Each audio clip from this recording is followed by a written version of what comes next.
Et bonjour à tous et bienvenue dans ce nouvel épisode des Maîtres Corbeaux. On commence la 6e semaine de NFL et les Ravens sont à une victoire et 4 défaites. On va parler actualité des Ravens, on va revenir un peu sur la défaite 44-10 contre les Texans et on va faire la preview du match contre les Rams qui arrive ce dimanche. Mais d'abord, pour m'accompagner aujourd'hui, vos Maîtres Corbeaux, Pierre et Ben. Comment allez-vous, messieurs? Ça va, merci. Salut à tous. Ça y est, je suis sorti de l'IR. On a une saison à l'image des Ravens. Une semaine, chaque semaine, il y a un blessé. Mais bon, moi, c'est bon, je suis revenu. Après, on va dire pour Clément, c'est parce que il a tapé le rookie wall, comme on dit dans le milieu. On le trouvait moins Exactement. bon, moins performant. On sentait que dans les stats, il travaillait moins ses dossiers. Donc on lui a dit, écoute, là, tu vas te faire bench une petite semaine et tu reviendras plus en forme, on l'espère. Nous, on n'est pas les Ravens. Nous, on n'est pas Arbo. Nous, si t'es pas bon, tu joues pas. C'est clair et précis. On reproduit pas les erreurs qu'on critique. Donc, Clem, on te souhaite un prompt rétablissement et que J'ai travaillé la tu vidéo sois cette des semaine. nôtres. Ouais, sois bon. Sois Travail bon tes et fiches. soigne les stats. Mais sinon, bonjour Messieurs. à tous. Aussi, c'est pas mal. Je voulais Bon, tirer d'abord et après dire bonjour. bonjour messieurs. Bon, on commence tout de suite par cette défaite, la 4e cette saison, 44 pour les Texans, 10 pour les Ravens. Un match pénible à regarder. Une des défaites les plus humiliantes de la franchise, je pense qu'on peut le dire. Hein. J'ai un match contre les Bengals il y a quelques années en tête où on Ouais, prend cher, mais c'est avec notre équipe C, voire F. Il y a un match contre les Patriots aussi en 2013 avec un large déficit de points. t'avais le match à Londres aussi contre les Jaguars. Ah oui, celui-là. Ah oui, non, celui-là, je le mets top 1 quand même. C'est Les vrai que Jaguars à celui-là, Londres, il est resté gravé. ouais, Mais il est là, tellement resté on gravé que je l'ai s'approche, hein. oublié, moi. Là, on est quand même pas loin de Mais je crois que la contre les Jaguars, on met défection. que 3 points à Londres, de mémoire. Je crois que c'est ça, ouais. 3 points, Ah, là, ça on en a pique mis quand même. 10. Il y a un mieux. En tout cas, une petite pensée pour ceux qui avaient payé le billet d'hôtel et du stade et Ah, d'avion à miskin. l'époque. J'en faisais pas partie, heureusement. Ah non, ça Ah devait ouais, être non, dur. Force à vous, les gars. déjà, quand tu payes, quand t'as été voir un match que c'est un bon match et que t'as gagné, la facture à la fin, elle fait mal. Mais là, quand t'as vu ton équipe mettre 3 points et que t'avais le Flacco en prime déclin, celle-là, elle était rude. Ouais, c'est dur. Et Bon, messieurs, garbage period. je vous balance quelques stats et puis on parle du match.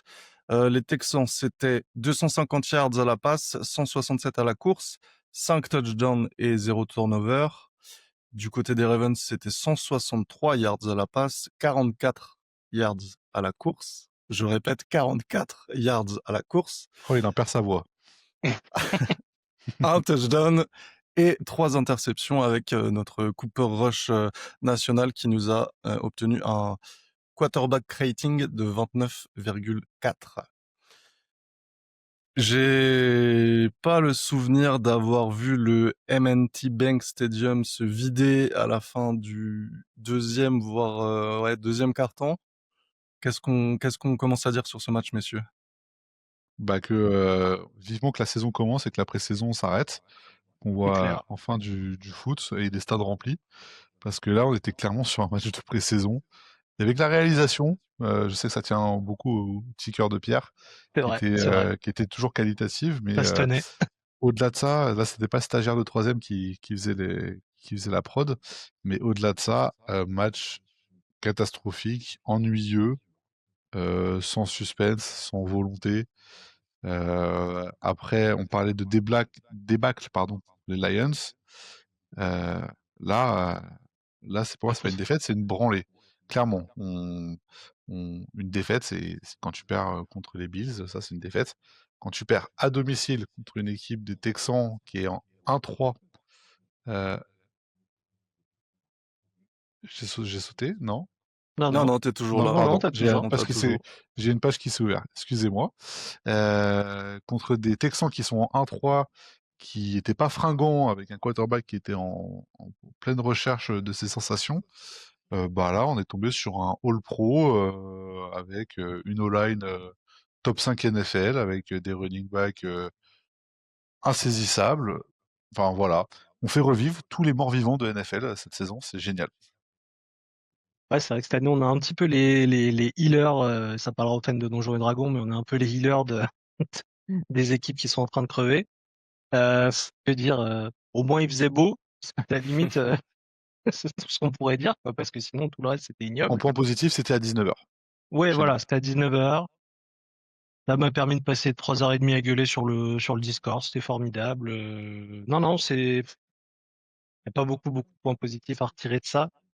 Après, est-ce qu'on n'est pas tombé tellement bas qu'on peut plus aller que vers le haut maintenant? Ça sera autre chose à voir, mais bon, là j'ai quand même peur que la semaine prochaine la chute soit encore un peu là, mais non, au rayon du positif, où je dirais on a un petit peu vu un petit peu plus de tacles, un peu plus, et On va pas sachant marqué. quoi. Ouais, non, mais c'est étonnant, hein, mais en fait si. Ce qui fait flipper, c'est que la plus longue course, c'est 7 yards. Bah, on peut commencer par ça, parce que Mm. je l'ai répété 2 fois dans l'intro. 44 yards à la course avec Derrick Henry, Justice Hill et Keaton Mitchell qui étaient là. Ça pose quand même question. Je commence si vous voulez. Moi, c'est un des seuls points en fait que j'avais noté sur le match. Ça va rejoindre Cooper Rush, mais bon, la défense, on sait que c'est cataclysmique, catastrophique. Il y a en plus des blessés, il y a Zakor qui est pas au niveau, on en a déjà Et parlé. toujours là. Donc oui, voilà, on va dire que la défense, j'ai pas été surpris, j'ai vu la daube à laquelle je m'attendais. En revanche, côté attaque, j'attendais quand même un peu plus de fierté, on va dire, d'honneur sur le terrain. Mais pour moi, le plan de jeu était pas du tout adapté à ce qu'il fallait qu'on fasse. C'est-à-dire que là, les Texans ont juste eu besoin de bloquer Derrick Henry et notre jeu de course. Et puis après, ils avaient qu'à regarder Cooper Rush lancer des merguez, quoi. Ah ouais, mais attendez les gars, attendez. Je sais plus qui de vous trois, parce que disait la semaine dernière dans le podcast qu'il voulait voir du Derrick Henry course plein fer tout le match, etc. Pas Alors moi. c'est qui le génie offensif qui a proposé cette solution? Parce que je rappelle que tout le coaching staff des Ravens écoute ce podcast. Donc on a du sang sur les mains les gars là sur le coup. Alors, c'était moi, mais rappelle-toi que c'était conditionné à Snoop sur le terrain. Ah, c'est pas faux. C'est Parce pas que, faux. en fait, c'est justement tout ça le problème, c'est qu'on a, en fait, depuis l'arrivée de Monken, une attaque qui est triple menace, qui est orientée pour Lamar Jackson, pour sa capacité à s'échapper, à passer et la capacité à courir de Derrick Henry. Là, on met Cooper Rush sur le terrain. En fait, on devient deux-dimensionnel. Tu bloques la course, il y a les interceptions qui arrivent. Donc, pour moi, en fait, je sais que Snoop, il est plus très populaire et effectivement, ça a jamais été un gros. Bon, il a été Pro Bowler, mais ça a jamais été un gros quarterback. Mais en tout cas, il a le mérite de Il coller apporte au cette schéma double de jeu. menace. Voilà, cette triple menace Non, même. bah, Attaque c'est triple vrai que menace. Snoop, c'est un peu un Lamar De de Wish. Shine, de Wish, ou de ce que vous voulez, mais On l'a toujours appelé c'est, le Lamar de Wish. ouais, c'est le Lamar de Wish. Mais bon, il a au moins le mérite d'avoir ce type de jeu à proposer. Rush, quand je l'ai vu courir, ça m'a fait peur, hein. Pas pour lui déjà, pour sa santé, et puis c'est pas du tout un joueur qui est fait Après, pour. Cooper Rush, moi, me rassure plus sur le passing game que Tyler Huntley. Oui, ah bah non, mais ça forcément. Alors, sachant que Mais moi, tu vois, sachant qu'on va très certainement toutes, au moins les prochaines semaines, courir après le score la plupart des matchs, même si on est unidimensionnel, je préfère avoir un Cooper Rush derrière le centre que un Tyler Huntley, qui j'ai rarement vu faire une passe de plus de 20 yards. Mais ça, après, c'est les goûts et les couleurs, on se tombera jamais d'accord.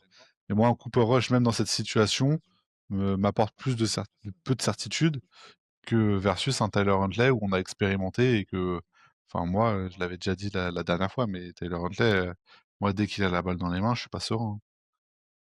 Ouais, après là, Cooper Rush, c'est 3 interceptions sur le match.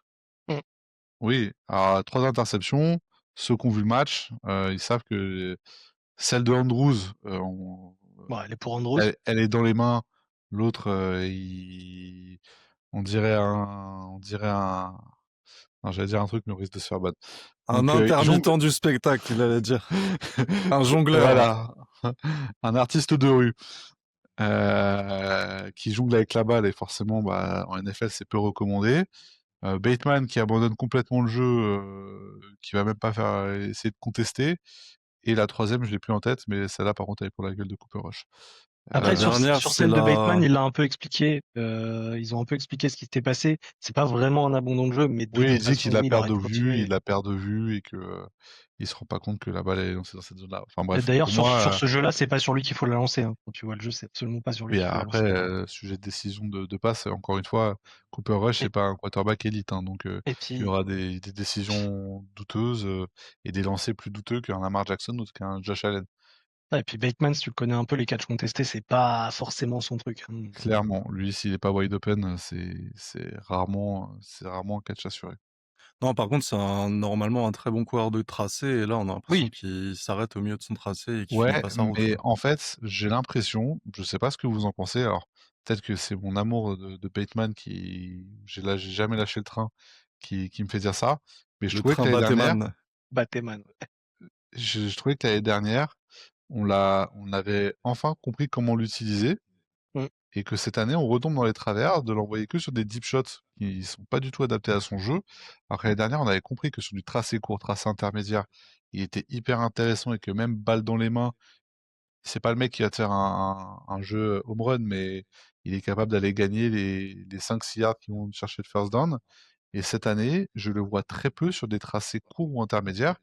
Et je me dis, on, on a fait une saison où le mec il sort, je crois, 700 yards ou même un peu plus l'année dernière. Il est en red zone, il est hyper Il productif est très très bon en red zone. parce qu'encore une fois, il a des tracés qui sont hyper solides. Et là, je ne le vois faire que des tracés longs ou bloqués sur le jeu de course forcément. Mais du coup, j'ai du mal à comprendre, encore une fois, là, dans la logique du coaching, on y revient forcément, mais l'utilisation de Bateman, qui est pour moi un très bon receveur numéro 2, qui est très complémentaire de Zay Flowers, on l'utilise mal. Et je comprends pas pourquoi, alors qu'on avait trouvé comment l'utiliser l'année dernière. Je comprends pas le volte-face. Ouais, d'ailleurs, la seule très belle passe qu'il attrape sur le match, c'est justement une petite passe mid où il fait un plongeon pour aller catch la balle, assez clutch, à un moment assez clutch. Mais C'est pas sur ce match, hein. Il a pas de réception sur ce match. ah ouais, c'est Bateman, je crois, hein. Non, il Non? a pas de réception sur ce match. C'est sur le match d'avant, je pense, où il va le chercher le long de la touche. Ouais, il me semblait qu'il y avait une. Bon, bref, peu importe. Pas sur celui-là, mais oui, oui, Les branlées se c'est. ressemblent tellement qu'on sait même plus de laquelle on parle. Je peux le dire. En Non, plus, pour. après, dans les points positifs, en effet, au niveau de la réception, on en avait un petit peu parlé, mais c'est vrai que Flowers, on doit ressortir un peu de positif. Bah oui. Moi, Bah, c'est vrai que moi j'ai coutume de dire que Benjamin, il en parlait. c'est dans les naufrages qu'on voit vraiment les gars sûrs. Et très clairement, Zay Flowers, il continue à être productif malgré des quarterbacks moins qualitatifs et des plans de jeu qui sont orientés forcément à la passe parce qu'on est toujours à la bourre, donc qui sont pas à son avantage. Et il arrive à tirer son épingle du jeu. Et moi, quand je vois des jeux où il continue à s'arracher, il casse un plaquage et derrière il va chercher pas qu'un peu de yard. Moi, j'adore cette mentalité. Moi, je trouve que lui, malgré un physique qui se rapprochait d'Hollywood Brown, il a la mentalité Ravens que Hollywood Brown n'avait pas et qui me faisait un Clairement. peu flipper, même si ces tapes de Boston à l'époque me rassuraient sur le côté alpha. Il prouve que c'est un gaillard malgré son physique un peu frêle. Ah, il en veut, il en veut. Puis là, tu vois, même sur un match comme ça, il prend quand même 72 yards, donc Ouais, mais là, c'est il est quelqu'un parti qu'on sur des hauts veut. standards hein, sur la saison, hein. Il est parti Oui, sur une bien saison sûr. à plus de milliards, avec une attaque en perdition. Franchement, c'est costaud, hein. Et autre point positif, moi, que j'ai noté, qu'on en parlait tout à l'heure, j'ai zappé, c'est moi, j'avais parlé du fait de contenir les deux edge rushers de, euh, pardon, Les des Texans. Texans. Et je trouve pour le coup, autant sur la O-line au niveau de la course, c'est catastrophique. Autant je trouve que sur la protection de passe, et notamment sur les deux edge rushers, au vu des clients qu'il y avait en face, j'ai trouvé le match pas trop mal. Alors c'était pas Bah, il y a un exceptionnel, sac en face. mais il y a eu de la pression, ok. Et vu comment il chargeait la boxe, c'était pas Ouais, illogique. c'est ça, ouais. Mais je trouve que Noteboom et Rosengarten, pour le coup, s'en sont plutôt bien tirés. On reviendra après sur les projections futures, mais un des rares trucs qui m'a dit ah, un petit motif d'espoir. Rosengarten, il a que 23 piges et franchement, il a quand même quelques flashs notamment en passe pro. On le savait que Mm. c'était là où il était le plus efficient.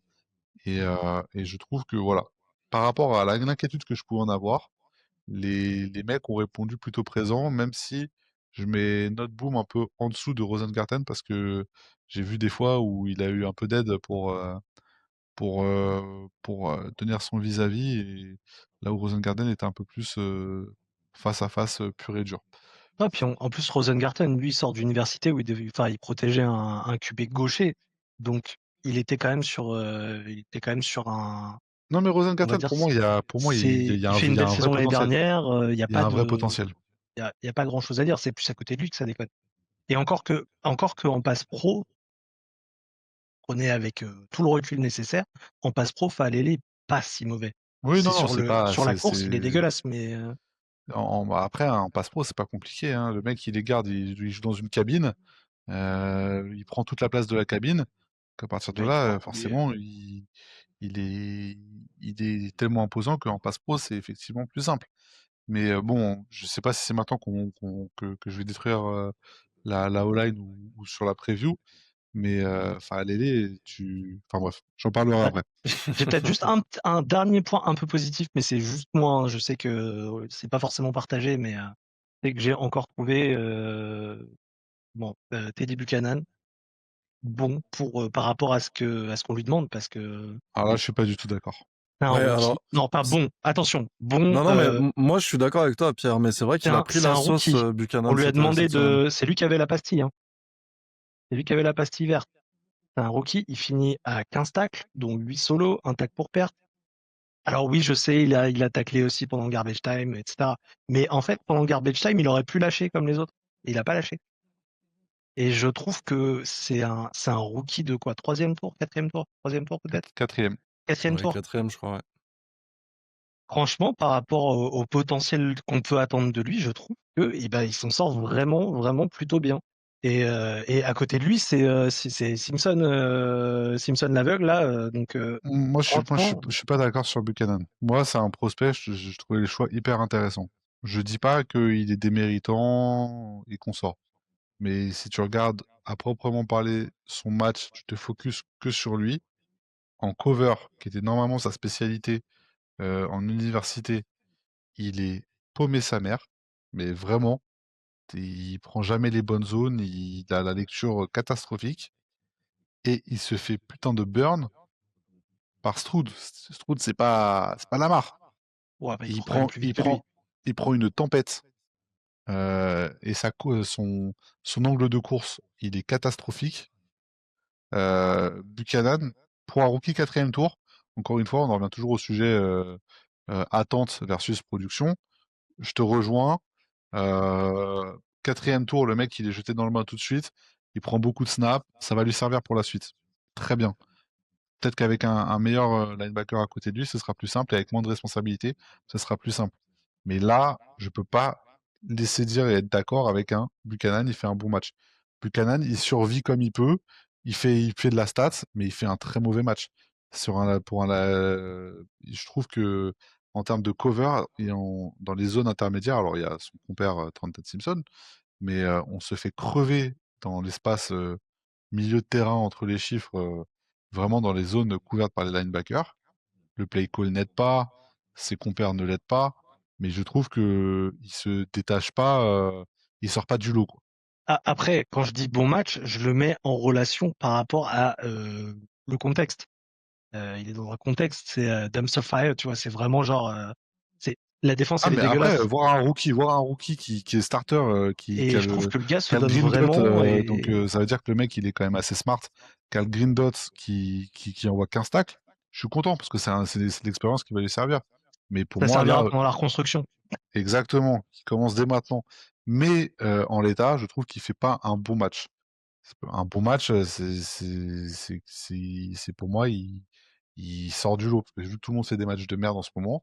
C'est un mec qui fait juste un bon match, c'est que tu le vois, tu le Oui, vois. par rapport aux autres, c'est en contraste par rapport à Sur ce les qu'il y a autour, quoi. tacles, je trouve qu'il se fait tracter. On mange toujours 1 yard ou 2 sur les tacles qu'il met. Alors ça, on le savait, il n'a pas un physique imposant de linebacker traditionnel à l'époque, mais sur les tacles, il se fait tracter. Il tacle toujours 4-5 yards après la ligne de scrimmage, quoi. Donc, moi, c'est les choses que j'attends sur un linebacker. Moi, je trouve la réaction sur le cas Buchanan extrêmement dure pour un 5e match de titularisation en Je NFL. suis d'accord. La Et, punition qu'il prend sur les réseaux, elle est injuste. et en Oui. plus, il a souffert d'être affiché sur des jeux, effectivement, avec le touchdown de Stroud, où il se fait complètement cramer à la course, où c'est très visible que c'est lui qui est fautif et qui est en retard. Mais j'ai trouvé que c'était... Alors, je n'irai pas jusqu'à dire qu'il a fait un bon match, mais dans les conditions dans lesquelles il était, aux côtés de Trenton Simpson, qui l'essayait, on voyait bien qu'à chaque fois, il essayait de faire la double lecture pour savoir comment combler le gap, se réajuster, etc. Franchement, pour un rookie, enfin, c'est un sacré boulot qu'on lui demande, quoi. Bah Et, là, Ah ouais, on lui a filé les clés du camion, démerde-toi avec, quoi. C'est vraiment. et en plus, il a su percer un peu le pass rush. Il y a, je crois que c'est Van Noy qui fait un sac sur le Ouais, match. ouais. il y a Van Noy, Trenton Simpson aussi. Et Trenton Simpson. Ouais. Van Noy est pas du tout bloqué sur l'action. Par contre, il y a Buchanan qui est bloqué, qui arrive à passer le défenseur et qui se retrouve à, je pense qu'il a un demi-sac compté ou une aide au sac, comme on dit, Alors, mais il est pas compté, mais oui, il met la main dessus, quoi. en tout Non, non, cas, mais si Van après, Noy n'arrive pas, c'est Buchanan qui le sac, ouais. qu'on s'entende, je dis pas que Buchanan est mauvais ou qu'il était catastrophique. Juste, je suis en désaccord avec Pierre quand il dit il a fait un bon match. Ouais, ouais. Pour moi, il a fait un mauvais match comme les autres, mais pour un rookie, je l'accorde, pour un rookie de 4e tour, c'est déjà bien qu'il ait ce genre de responsabilité ou autre. C'est déjà assez, effectivement, assez rare. Ouais, ouais, mais je pense qu'on est d'accord, en fait. Je voulais juste pas qu'il y ait une nouvelle traîne qui s'installe et que je sois à chaque fois le mec qui doit défendre le linebacker sous-côté de l'équipe. Non, non. Rip Patrick Quinn, D'ailleurs, mon n'hésitez amour. pas, ceux qui sont sur YouTube, dites-nous en commentaire ce que vous pensez par rapport au match de Buchanan, parce que c'est vrai qu'on a vu beaucoup de choses sur les réseaux et il s'est vraiment fait ramasser, quoi.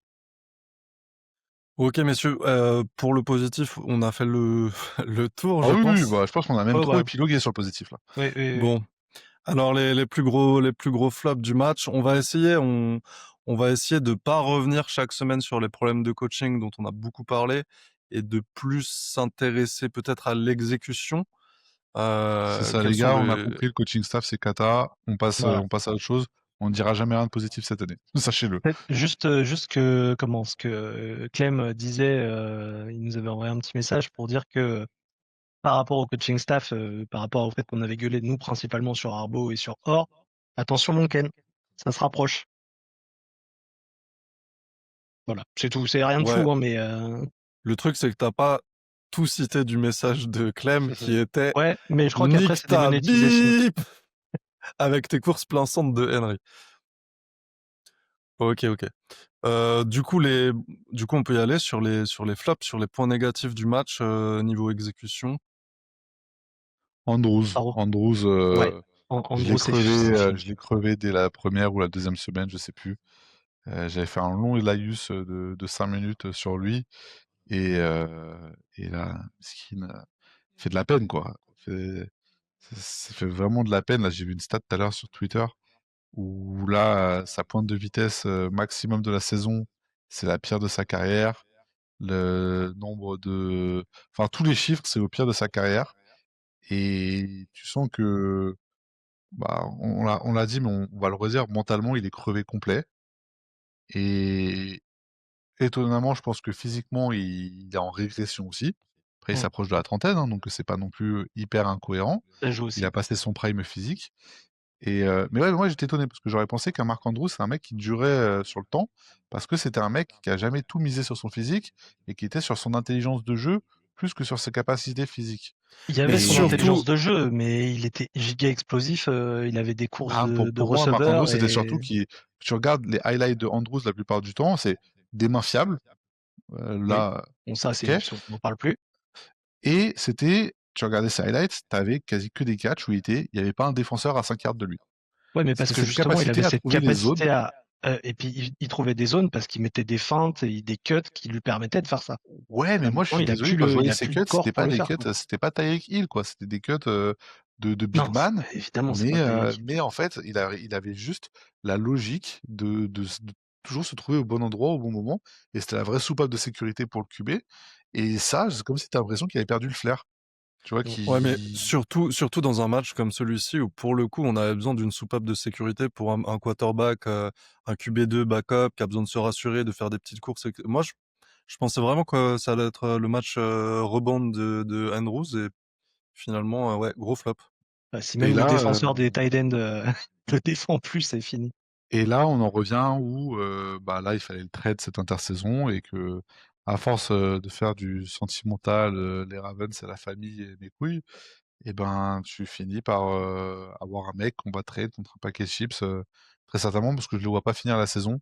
Ouais, moi non plus. Il y a bien un petit contender qui va se dire en tight end 2 ou machin, ça apporte une vraie plus-value, Il y a peut-être moyen de mettre une douille à bloqueur Jones élite. aux Cowboys. Ah, même là, je pense que la supercherie elle va être trop violente là. Je pense que même les Cowboys, ils vont pas rentrer dedans. Mais là, je pense que tu vois, si t'en tires un cinquième tour déjà, c'est le bout du monde. Mm. Pierre, t'as un côté négatif du match qui te vient en tête là? Bah, les lignes, quoi. Les lignes des deux côtés, hein, de toute Ouais, façon. Ah Mais moi, ouais. je sais que c'est mon dada, hein. Ça commence de là, de toute façon. Mais ils sont paumés, ils se taclent entre eux. Enfin, je parle déjà de la O-line, hein. La O-line, j'ai encore eu beaucoup de mal à regarder Efa Lele et Voriz, parce que Voriz, je le trouvais pas très bon, mais pas à ce point. Mais là, ouah, c'est pénible à regarder, hein. Quand tu vois qu'ils bloquent, c'est eux qui bloquent des courses des fois. Mais vraiment, le gars se retourne et bloque le coureur, quoi. Donc, En non, tu veux fait, faire quoi avec ça? cette semaine, je me suis un peu intéressé à la O-line. J'ai un peu regardé de films, machin, etc. sur la nôtre. Et très clairement, alors là, je sais pas à qui imputer la faute, mais entre le schéma que Monken veut mettre en place depuis le début et la composition de la O-line, il y a un vrai problème avec les gardes. C'est-à-dire que généralement, Monken, il aime bien les O-line, on va dire allégés, sans trop de support, avec des receveurs écartés et avoir une attaque assez aérienne, assez aérée, pour justement avoir des options de course diverses. Et du coup, il a besoin de O-line athlétiques et fluides, comme peuvent être Rosengarten, comme peuvent être Likely, comme peuvent être Stanley. comme Mais l'était Mekari l'année dernière dans une Ouais. moindre mesure. Ouais. voilà. Enfin, il Et faisait des conneries, là, mais carré. t'as... il manquait de puissance. Donc en passe pro, tu le sentais. Mais là, t'as deux gardes qui sont des mauleurs. Et je mets bien des guillemets parce que l'autre, il est mouligasse comme pas possible, Faalele, mais qui a un physique, en tout cas, des caractéristiques physiques de mauleur. Et le souci, c'est que t'as une vraie discordance entre un Linderbaum et ses deux gardes et un Rosengarten avec son garde Faalele, parce qu'en fait, quel que soit le choix que tu fais de formation ou de course, t'es baisé. Tout simplement parce que si tu veux faire de la course puissante plein centre, bah t'as un centre qui est pas hyper adapté à ça, et encore que à la course il est plutôt complet, Il est quel que plutôt soit le bon là-dessus. schéma, et t'as des offensive tackles qui sont pas du tout adaptés à ce type de schéma et qui sont bougés. Et à l'inverse, dès que tu veux faire des jeux avec des déclenchements, merde, putain, j'ai perdu le terme, comme des trappes, etc., où en fait, tu as des gardes qui viennent décrocher, voilà. Oui. Des gardes qui viennent décrocher, etc. Bah, en fait, tu as des gars qui manquent de mobilité, qui manquent d'explosivité, qui manquent d'intelligence de jeu, et ça te flingue tous les jeux. Si vous regardez un peu, dès qu'il y a un décrochement de Faalele ou de Voriz, c'est une catastrophe ambulante. Mais C'est-à-dire que Boris, les c'est le mecs, pire des deux, hein. ils C'est le se serpent marchent sur d'air les quand pieds. il décroche. Et tu vois, moi, au début, j'ai surréagi. Parce que j'ai commencé à me dire, Linderbaum, euh, est-ce que ça vaut le coup de lui filer un big contrat? Parce que à la course, top 3 NFL, pas de discussion possible. Par contre, passe pro, c'est une galère. Mais c'est une galère parce qu'en fait, à côté, il y a des mecs qui sont pas du tout adaptés à l'aide qu'il doit recevoir. Mais parce que moi, voilà, moi, la limite que j'ai avec Linderbaum, c'est que face à un obstacle en un contrat qui va se passer face à lui, il va se faire poutrer 70% du temps. Parce que même s'il a des caractéristiques de lutteur, etc., il est trop léger. Et que généralement, les no-tackle, c'est des Travis Jones, des Dexter Lawrence, Des beaux bébés. c'est plutôt des animaux de foire qu'il vaut mieux pas avoir en face de soi. Et du coup, au début, j'étais dans la surréaction en me disant putain, ouais, mais filer un big contrat à un mec qui est en passe pro compliqué et qui, au final, là, sur la course, on n'arrive plus à faire plus de 4 yards. Et en fait, non, quand tu regardes un peu les tapes et les machins, c'est que là, t'as Pipo et Molo à gauche et à droite, et que tu peux mettre n'importe quel centre, Creed Humphrey, qui tu veux, il sera dans la même sauce. Et en fait, aujourd'hui, on est baisé parce qu'on a une O-line qui a deux caractéristiques différentes entre la partie intérieure, la partie extérieure et le centre. Donc au final, quel que soit le choix que veut faire Monken, il aura un déséquilibre dans sa O-line. Et c'est là où on peut se poser les questions. Qu'est-ce qu'on fait de Cleveland? Est-ce qu'il a agressé la fille d'essai pour pas jouer? Mais il joue un peu léger deux, trois fois, mais on le voit très très peu. Moustifer qui est revenu et qui peut totalement jouer garde et Moi, les qui est gars, plus léger. j'ai un plan, je vais le dire dans la preview. Je vous fais un petit spoil, mais je vous le dirai dans la preview. Bah, après, c'est vrai que j'avais oublié que tu avais le numéro de téléphone de DC, donc Ouais, je vais donner deux, trois conseils cette semaine, Non, on a ce qui aussi, devrait être appliqué la semaine prochaine, du coup. normalement. ouais, il y a aussi Emery Jones qui devrait bientôt arriver. Noteboom, je sais pas s'il peut jouer garde. J'avoue que Je Non, j'ai pense pas que ce soit son. Non, c'est non, c'est c'est un vraiment un vrai tackle. profil de tackle, ouais, ouais. physiquement parlant. Ouais, mais 100% d'accord avec toi, Ben. Moi, franchement, je trouve qu'on a les trois valeurs sûres qui sont Stanley, Linderbaum et Rosengarten. Et que si tu arrives à régler le problème des gardes, en fait, tu articules toute ta Ah, mais c'est O-line et sûr que tu peux régler le problème. t'as un socle qui est intéressant, hein. T'as un leaderboard en plus qui a 25 piges et un Rosengarten à 23 Ouais, ans. Alors Ouais, juste Stanley, ce sera Stanley qui est pas un peu plus l'assurance vieux. tout risque, ouais, ouais, ce sera pas Stanley, il l'assurance tout commence risque à... Ouais. sur la durée. Mais après, Stanley, c'est le mec qui a la meilleure note en grade PFF, hein, donc il tient encore son rang, hein. Ouais. Et aujourd'hui, trouver un left tackle mid plus qui va toujours tenir son rang à moins de ce qui touche là, à savoir 20 millions par an, va te gratter, hein, à part si c'est un rookie, t'auras jamais Après, moins cher, peut-être hein. qu'on va pick haut dans la prochaine draft, donc ça peut être intéressant de l'imaginer. En plus, il avait pris un petit cut sur son salaire, Stanley, si je dis pas de bêtises. Mm. Il y a un Il avait élément que fait j'ai... il avait fait une négo franchement honnête, pour le coup. Ouais, ouais, ouais, il avait été plutôt cool. En même temps, il Il a y a pas un... joué pendant 2 ans, il peut négocier honnêtement. Ouais, enfin, quand tu Bah, vois le prix c'est pas le cas de du tout le monde, marché quoi. derrière, Mm. une fois qu'on a eu sa Oui, non, non, mais re-signature, c'est sûr. quand tu vois le mec des Steelers là, qui est parti au Titan, le chèque qu'il prend des Cam Robinson, des mecs vraiment pas foufou, qui sont au-dessus de lui niveau salaire, tu te dis, pour que ce soit autant pour lui que les Ravens, le deal est honnête. Ouais, je termine sur la O-line parce qu'il y a un truc qui m'est revenu en tête cette semaine sur la O-line.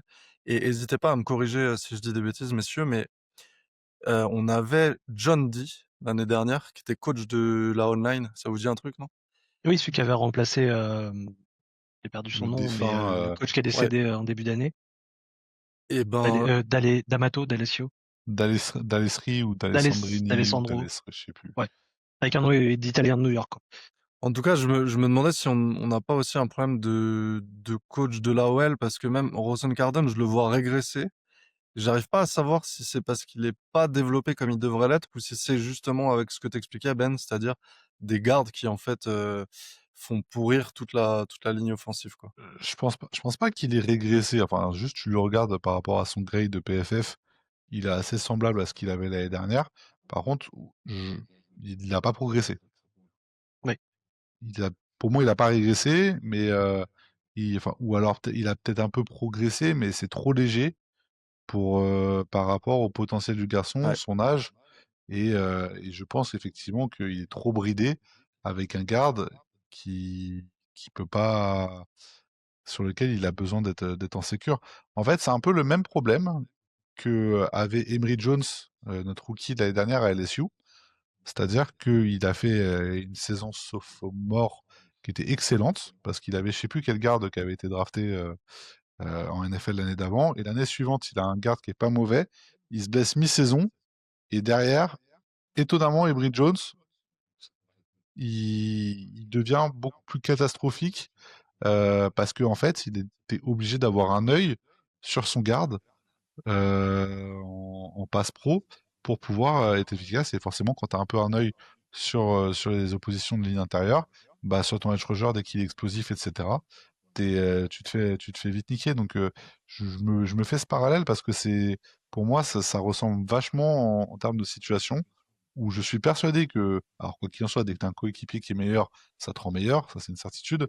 Mais je pense que la spécificité du foot américain et encore plus de la O-line, on est vraiment sur une escouade très particulière avec des assignations qui sont assez complexes et des manières de réfléchir le jeu qui sont, contrairement à ce que le commun des mortels ne connaît pas, où il pense que c'est 5 gros qui poussent fort devant. C'est, pour moi, c'est un des postes les plus complexes, au line, parce qu'il faut de l'intelligence de jeu, de l'intensité et savoir s'arrêter quand il faut s'arrêter. Et on ne verra jamais le vrai potentiel de Rosengarten tant qu'il n'y aura pas un garde de bon niveau à côté de lui. Après, Rosengarten, il a 2 ans de contrat rookie encore, donc on a le temps de voir Oui, quand même. il y a un peu de Ouais, ouais, marge, quoi. je suis assez d'accord, ouais. Non, mais Ok, si on, top. ouais, si on trouvait un vet intelligent un peu à la Zettler à l'époque, ça pourrait lui permettre aussi de s'épanouir. S'il y en a sur le marché, enfin ouais, c'est toujours le Après, c'est même toujours problème pareil. des. Ouais. Ok, top. Je termine avec mon flop sur ce match. Je m'étais noté les 3 interceptions. J'ai envie d'en citer que 2 parce qu'on en a déjà parlé, mais l'interception de Bateman où il arrête sa course au milieu de la route, évidemment. Et la troisième interception dont on n'a pas encore parlé, c'est celle où Cooper Rush tente une passe dégueulasse sur Derrick Henry qui est intercepté par Pitré. Je crois que ça part pas en touchdown, mais c'est suivi d'un touchdown un peu plus tard par Nick Chubb, si je dis pas de bêtises. Donc voilà, en fait, ça revient un peu sur les discussions qu'on avait au début du podcast sur ces 2 philosophies, quoi. Mm. Soit tu fais confiance à Cooper Rush pour courir après le score à la main, soit tu fais confiance à Snoop pour courir après le score avec ses C'est jambes trop mignon, dès et à Dax, la main. il dit Snoop, il a toujours un petit sourire. Tu sais, comme quand t'es amoureux les premières semaines, ou Grave. dès Moi, que je tu l'aime dis le beaucoup, nom de la Snoop, ouais. fille, t'as toujours un petit sourire niais. Et ben Dax, dès qu'il dit Snoop, il a ce petit sourire de jeune coquin. Moi, je vais faire mon podcaster, mais en commentaire, dites-nous qui vous voudriez voir, vous, et Ah pourquoi, ouais, parce que Snoop ou Cooper? Snoop ou Cooper, Le vraiment. Et rouquin puis, ou le rappeur? hésitez pas à nous dire pourquoi, parce que Vous c'est... mettez hashtag Wish ou hashtag Roukmout. Ok, on va boucler le débrief parce qu'on y est depuis 40 minutes Ouais, déjà. ouais, ouais. Une action du match, un play of the game, je pense qu'il y en a qu'un. Si vous en trouvez un autre, vous êtes fort. Moi, j'en ai un. Allez, vas-y, Pierre. Et quand ils sont rentrés au vestiaire, là, c'est le meilleur moment. Ouais, sous les huées, quand Arbo s'est fait huer, je me demande si j'ai déjà entendu Arbo se faire huer, blague à Non, part. non, non, là Non, c'est non, ça, là, c'est c'est... vraiment nouveau, nouveau. Là, il y a un signe, ouais. Ouais, Non, ça va être la bombe sur The Flowers. Ça va être, ouais. Oui. Bon, par contre, je suis un 56 peu déçu yards. sur la deuxième accélération de The Flowers où il va pas jusqu'au touchdown. J'étais un peu surpris que ça finisse pas en TD. Après, ils sont pas Je n'en mauvais. tiendrai pas rigueur, ne vous Le inquiétez pas. secondary pour le coup, le secondary des Texans n'est pas ignoble, hein. Oui, non, mais là son corner, il se vautre la gueule sur le play, il a de l'espace et j'étais persuadé que ça finissait en touchdown et quand je vois il se fait rattraper, je suis what? C'est Non, puisque le seul touchdown qu'on a mis, c'est une course de 1 yard. et Oui, c'est c'est vrai. notre plus gros gain à la course. Allez, ben on boucle on le laisse derrière nous ce match contre les Texans. On va parler un peu actu de la semaine parce qu'il y en a eu quand même du côté de Baltimore. Je vous Là donne aussi, on s'est cru en pré-saison. ouais, ouais, ouais. Je vous donne la liste des blessés d'hier soir pour commencer. En questionable, Stanley, Tez Walker, Humphrey, Rosencarton, Noteboom, Flowers, Ricard, Aouzier, Roquan Smith, Hamilton et Lamar Jackson, avec 2 joueurs qui sont revenus à l'entraînement aujourd'hui, c'est Kyle Hamilton et Pat Ricard. Et ça, c'est une bonne nouvelle. Après Ouf. les limités du mercredi, ça m'inquiète pas trop. C'est Oui, surtout le oui, vendredi qu'il faut regarder oui, Ouais. oui. ceux qui sont limités à l'entraînement parce que généralement ils ont un semi-day off le mercredi. C'est à voir, mais bon, on commence à avoir quelques retours. Il y aura de moins en moins l'excuse des blessures. même si on va être encore loin d'être au complet. Ouais, totalement d'accord. Et du coup, un peu d'actu quand même cette semaine du côté du front office avec une signature et un trade. On a signé le Super Bowl champion C.J. Gardner-Johnson, un ancien des Eagles de l'année dernière qui a gagné le Super Bowl avec les Eagles et qui a été chez les Texans juste après. Il a été cut au bout de 3 matchs suite à un petit drama, je crois. Ouais, pour je sais plus le terme, mais c'était vraiment un truc genre euh, comportement inapproprié ou un truc comme ça. Ça va mettre un petit peu d'ambiance, quoi. C'est toujours ça. Ce qui veut un peu tout et rien dire. Et puis qui Enfin est-ce qui disait, j'ai lu dans le sur le groupe que à côté de Peter, c'est un enfant de cœur. Hyper rassurant. Et puis le trade, le gros trade qui était bon, qui est en fait logique, mais que personnellement j'attendais pas du tout, celui de Oda Owe qui est parti chez les Chargers avec un 7e tour de draft en échange d'un 5e tour de draft et d'un safety Ah, Louis Aloy Gilman. Gilman. Qui était le Euh, mate de Kyle Hamilton à Ouais, Notre-Dame. ouais, et le capitaine de l'équipe, si je dis pas de bêtises, l'année précédente, c'est ça? J'ai pas la ref pour le coup. Il me semble qu'il était capitaine l'année. Il est parti une année avant Hamilton et il était capitaine avant. Bref, et ça a fait euh, marcher la Harbo Connection, une fois de plus. ouais. Alors, ouais, bah justement, qu'est-ce qu'on pense de cette signature de Garner Johnson et de ce trade, messieurs? Alors, tu commences, Pierre? Vas-y, je commence. Alors, Alors, juste avant que tu commences, on a aussi signé un O-line on parlait de O-line tout à l'heure et on a signé un O-line qui était bien reconnu au moment de la draft. Il n'a pas fait forcément une super. Green. Euh, s'appelle. Green? Non? Kenyon Green, qui Euh, était oui, c'est l'ancien ça, premier corps Kenyon des Green. Kenyon Texans, Green qui avait. qui était au Texan, qui a été trade aux Eagles cet été, et qui n'a pas Mm. fait les 53 des Eagles. Pourquoi pas? Pourquoi pas? Vu l'état des gardes, peut-être Ça pas, peut être ce sera intéressant. peut-être pas pire. Ouais. Pour le safety, Garner. Le move est hyper intriguant. Moi, j'aime beaucoup. Par contre, je trouve que c'est arbo incompatible au possible. Lui qui aime bien les bons petits soldats qui sont bien en garde à vous tout le temps, là on a pris un joueur qui a une personnalité un peu fantasque, qui est un peu à l'opposé de tout ça. Donc on va voir comment se passe le mariage, mais Après, on commence un peu à avoir l'habitude quand même, j'ai Ouais, parce que l'impression, hein. Deontay Johnson l'année dernière. Voilà, ouais, Deontay oui, bah t'as vu comment Johnson, ça s'est passé? Peters. Oui, bah ça s'est Ouais, ouais.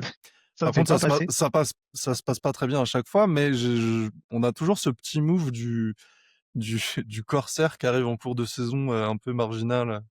Donc ouais, Parce que excuse-moi voilà, Ben, le, vas-y, le termine. joueur, euh, le joueur sur le terrain, franchement, c'est c'est un bon petit pic sur le principe. Ça nous coûte quasi que dalle. Le mec va avoir un peu faim, un peu revanchard. Euh, et entre lui et le trade, on récupère un autre safety, ça qui va nous permettre déjà, d'avoir plus de depth au safety où c'était pas là où on se la régalait le plus, et surtout de pouvoir retrimballer Kyle Hamilton un peu partout en défense.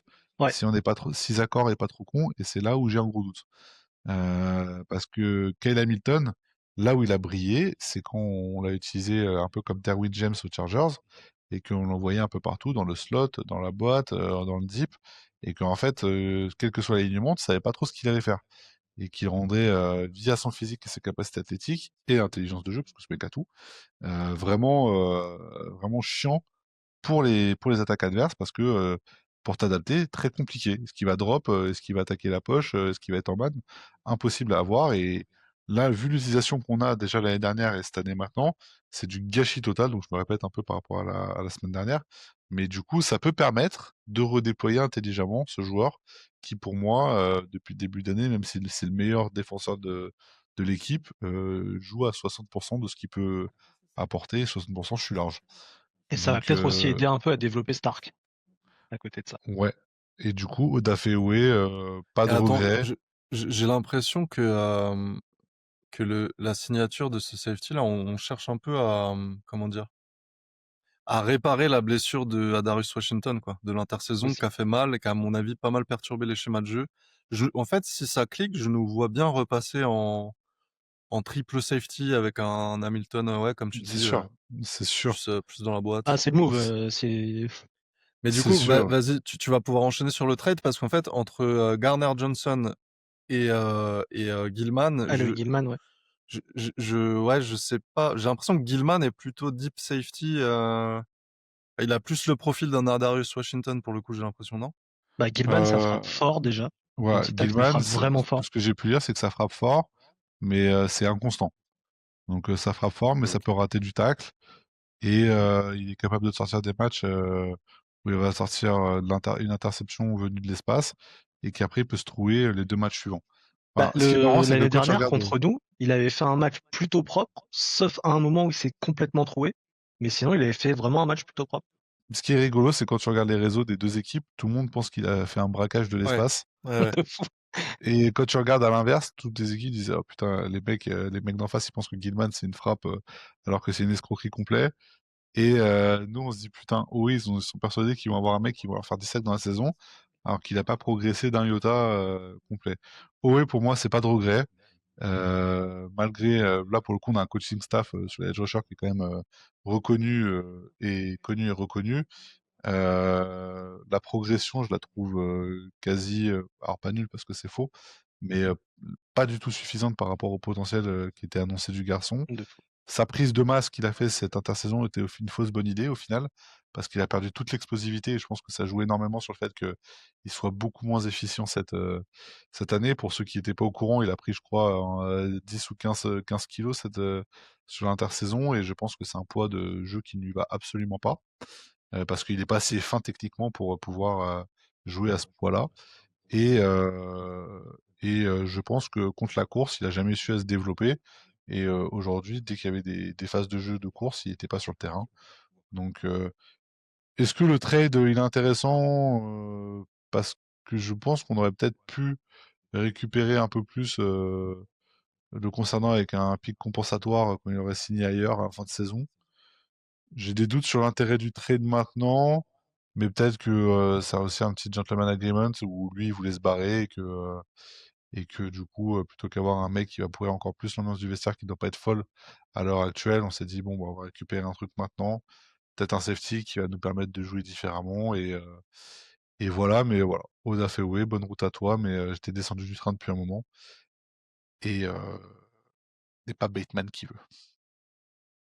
Après, je t'avoue que Owe, quand j'ai vu le trade, j'ai repensé à ce qu'on avait dit à l'époque sur l'ancien podcast, où c'était vraiment en mode, c'est possiblement un diamant à polir, mais c'est un mec qui est arrivé avec très peu de passifs dans le foot, Ouais, ouais, il joué avait depuis pas très peu de temps. il avait pas produit de sac en NCA ou très peu. Ouais, non, je crois qu'il avait pas produit de sac sur la dernière année à Ouais, sa Michigan dernière avant année, il fait 0 sac. il fait zéro sac. Penn State, je sais plus, Michigan ou Penn State, Penn bref, State, là Penn où il State, venait, Penn Penn State. State. Et c'était vraiment, mais en plus, ça faisait peu de temps, je crois que ça faisait 3 ans qu'il jouait ou 2 ans qu'il jouait au foot. Donc c'est vraiment, le gars avait pas de recul. C'était potentiellement une dinguerie. Excusez-moi. C'est potentiellement une dinguerie, mais je me rappelle, on avait dit, bah, on verra dans 2-3 ans où il en est, quoi. De toute façon, la Et paire Oe Ojabo, la déception est à la hauteur de la hype que j'ai pu avoir ouais, c'est clair. sur ce duo-là. On pensait qu'on allait terroriser la NFL avec les 2 mates qui avaient découvert le football sur le tard. Le, Oh, le bonjour Nigerian tristesse. Nightmare. Mm. Je crois que la Bonjour déception, tristesse. elle est encore plus forte pour Ojabo de mon côté, hein, mais Je bon, suis bref, d'accord avec toi. Que Ojabo, pour le coup, je trouvais qu'il avait déjà une technique beaucoup plus ouais. raffinée que Owe en sortie d'université, qui était un vrai chasseur de QB. Mais apparemment, c'était peut-être plus facile de chasser un quarterback quand tu avais Hutchinson de l'autre côté en universitaire. Ça peut aider. Après, grosse blessure, je sais pas si Ouais. c'est lié, enfin bref, Eh oui, forcément, on saura jamais l'histoire ouais, ouais, ouais. s'il était s'il était pas blessé. Ce serait une discussion pour l'intersaison. En tout cas, avec avec ce trade, on libère 8 millions de cap space. Là, on est à 14 millions de marge de manœuvre, on va dire. Est-ce que, je lance le débat, est-ce que ça veut dire que Eric DeCosta n'a pas lâché l'histoire et que un move est en train de se préparer avant l'intersaison? Enfin, de toute façon, avant la trade deadline, Ouais, oui, pardon, avant la trade deadline, ouais. après, avec De Costa, de toute façon, tu sauras pas ce qu'il fait avant que ça arrive vraiment. Le gars est pas, il peut y avoir des petits hints qui te disent ouais, peut-être qu'ils sont en train de cuisiner un truc et tout. Mais De Costa, de toute façon, il va te sortir des trucs, tu t'y attends pas. Alors, des fois, c'est des dingueries, des fois, c'est des saucisses. Mais là, potentiellement, il peut se passer quelque chose, parce que là, la trade deadline, c'est quand? C'est après c'est huitième semaine? Ouais, Ouais, j'ai c'est plus la semaine 8, date. ouais. Ouais, c'est ça. Ouais. C'est C'est semaine semaine 8. 8. Mm, On mm. n'est plus très loin, hein. De toute façon, s'il se passe des choses, on va vite le savoir. Et d'autant plus que je pense qu'on est vraiment en nécessité de faire des choses. Donc, s'il se passe quelque chose, à mon avis, ça devrait arriver assez vite. La bye week, à mon avis, on va avoir deux, trois surprises. Pour ceux qui me connaissent, vous savez que j'ai une connexion particulière avec Dacosta, dont une connexion WhatsApp. Et du coup, je suis persuadé que Dacosta, si on fait un move, ce qui est pas impossible, je vois pas dans quel sens on peut le faire, mais ce sera pas un move genre Panic Buy juste pour sauver cette saison-là. Non, Pour moi, si on fait un move, ce que je suppute, c'est que lui, il sait déjà que Madabuke, c'est fini. Et que qu'il va tenter un move pour un D-line, mais pas un D-line que pour cette année, un D-line dominant pour année 1, 2, 3 qui arrive.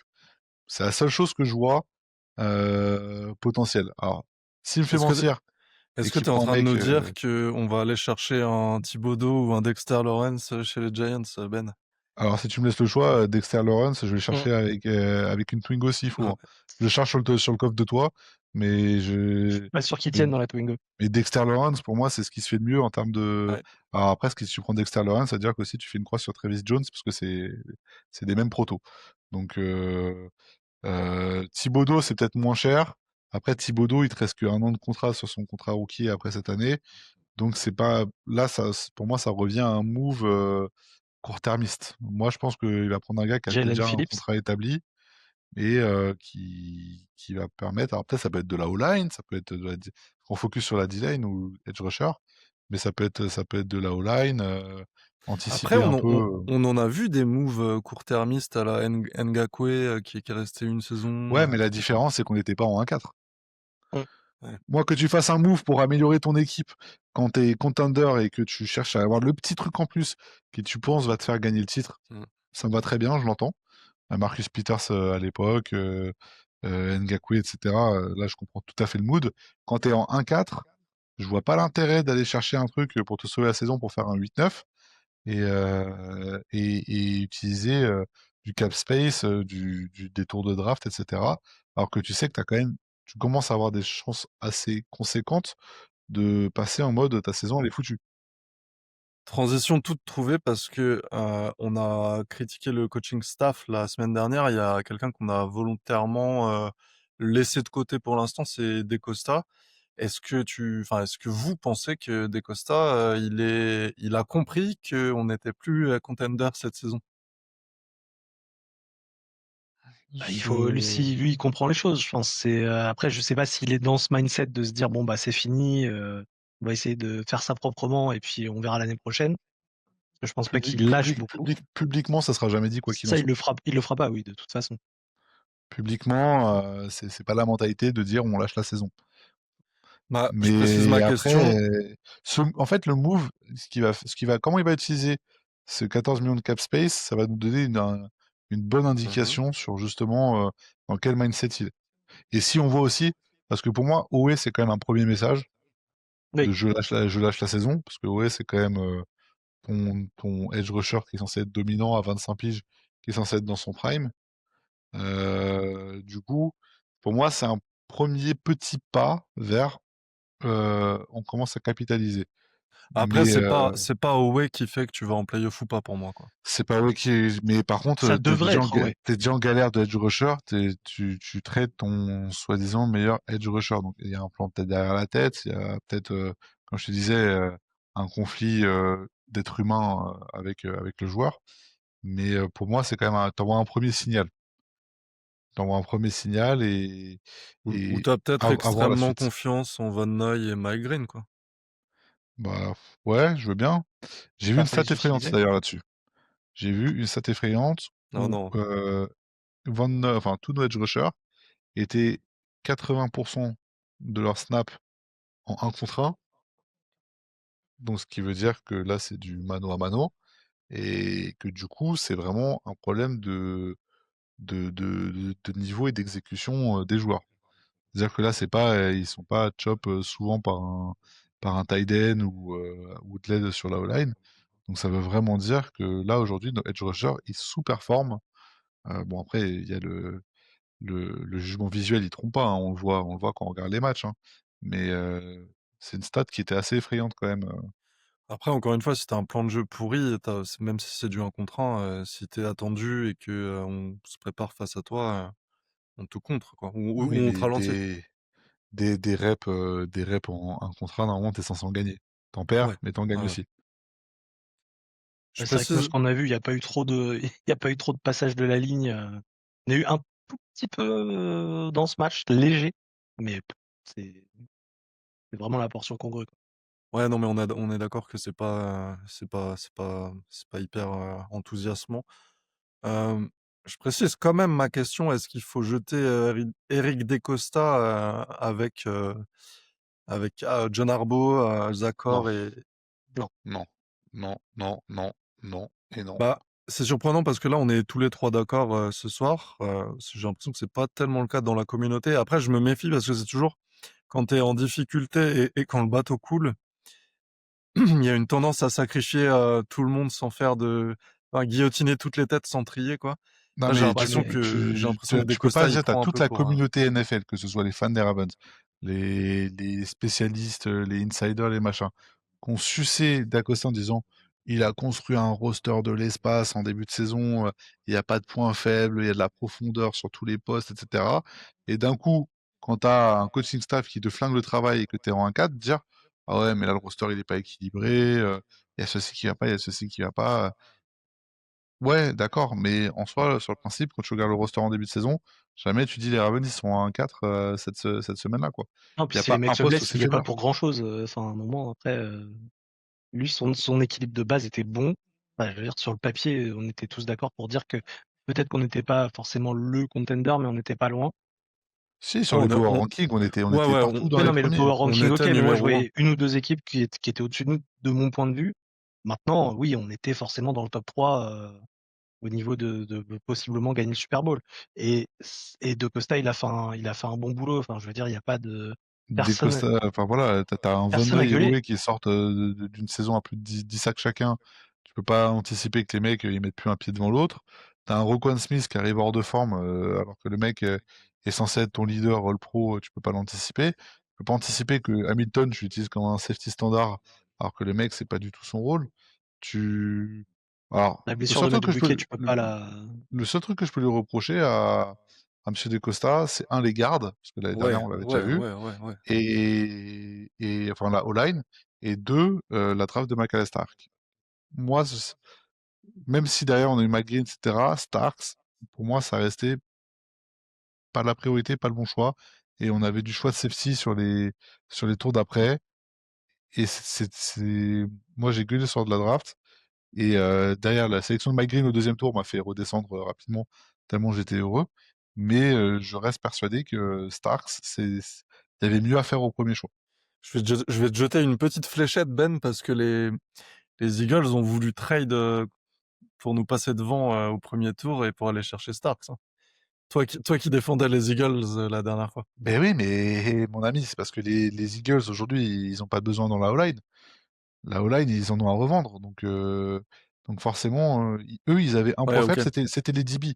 Donc oui, t'as une vraie logique. Là, ils sont enrichis avec Jihad Campbell sur un poste sur lequel ils étaient déjà surarmés. Et, ils ont dit, bon, on n'a pas eu le joueur qu'on voulait, on prend le meilleur joueur. Mais moi, à titre personnel, j'étais plus hype sur un Josh Simons qui est parti à Kansas City derrière, qui très clairement pouvait être garde la première année et bifurqué au poste de Stanley quand Pépère il prenait sa retraite, qui était pour moi un besoin bien plus prépondérant, surtout quand tu aviez comment ça s'appelle, Winston qui est parti au Titan, du Xavier Watts qui est parti aux Falcons, qui étaient enfin, la classe de safety, elle était pas pauvrasse cette année. Donc tu avais de quoi chercher plus bas de la valeur. euh, et notamment, surtout, que tu avais un Ardarius Washington déjà de base qui n'était pas censé être blessé. Et pour moi, tu n'avais pas ce besoin au premier tour d'aller chercher Starks. Ça a C'est été toujours fait, voilà, le, maintenant. Ouais, c'est toujours le débat meilleur joueur disponible versus besoin. Enfin bon, on aura l'occasion de Ouais, voilà. recommencer. Moi, c'est les deux seuls Ouais. trucs, c'est ce premier Mm. tour. Et parce qu'après, le reste de la draft, je la trouve vraiment très quali. Et le choix de pas investir dans de la O-line. Ah, moi, je sais Pass pas, rush, j'étais à non? fond pour Stark, donc Ouais, il y mon avait Pass. deux choix 1. écoles, hein. Pendant la draft, Mm. il y avait deux teams là aussi. Mon choix 1, je me suis dit Stark, c'est bon, il arrive jusqu'à nous, c'est fou. Moi, Et j'étais c'était Team Stars. cohérent. C'était cohérent parce que hors Hamilton et Washington, les deux autres derrière, c'était Bob Braid et Sanusi Kane ils font du jeu en special team, qui sont pas non plus des monstres. Donc c'était assez cohérent d'aller chercher à cet endroit-là, au moment de la draft. Maintenant, c'est vrai que ce qu'on a vu au niveau des blessures et des trucs, et ouais, finalement, ça aurait peut-être pu être différent et tout, mais bon, on peut pas refaire le match, quoi. Non, mais les blessures, c'est une chose, tu pouvais pas les anticiper, mais la O-line, tu avais quand même quelques indices l'année dernière sur la faiblesse que la O-line pouvait avoir. Ouais, mais elle avait quand même mieux fini, hein. C'était pas non plus, elle avait Elle a- mieux fini. Elle avait mais mal démarré, mais elle avait mieux fini, hein, Maurice n'était plus là. T'avais Mekari qui pouvait combler. Enfin ouais, aussi. moi je pense qu'il y a eu un raté sur la O-line. Bref, on va pas s'éterniser. Mais pareil, pour dire un petit dernier mot, je trouve que Starks il prend assez cher sur le début de saison. On parlait de Buchanan tout à l'heure. Laissons-lui du temps au garçon, hein. Je me souviens d'Hamilton, les premiers matchs, il n'était Au pas début, au niveau. Il prenait cher aussi, donc soyons patients quoi sur ces rookies. Oui, non, Stark, il est très jeune, il a 21 ans, il est mis dans les pires dispositions possibles pour commencer Ouais, sa carrière NFL, à voir dans une défense qui tourne. il y a ça exactement. aussi, hein. On passe à la preview quand même du match contre les Rams, messieurs. Ouais, Euh, Dimanche 19h, M&T Bank Stadium. On aura sans doute l'occasion de revoir Arbo sortir sous les huées et le stade se vider à la mi-temps. On n'espère pas, mais il faut être réaliste. Allez, petite question. Samuel Etienne, les deux équipes Rams, Ravens se sont affrontées 9 fois depuis leur création. Je remonte à l'époque où ils étaient à Saint-Louis. À votre avis, quel a été le bilan sur ces 9 confrontations? je pense qu'on, sur 9, on doit être en 3-6.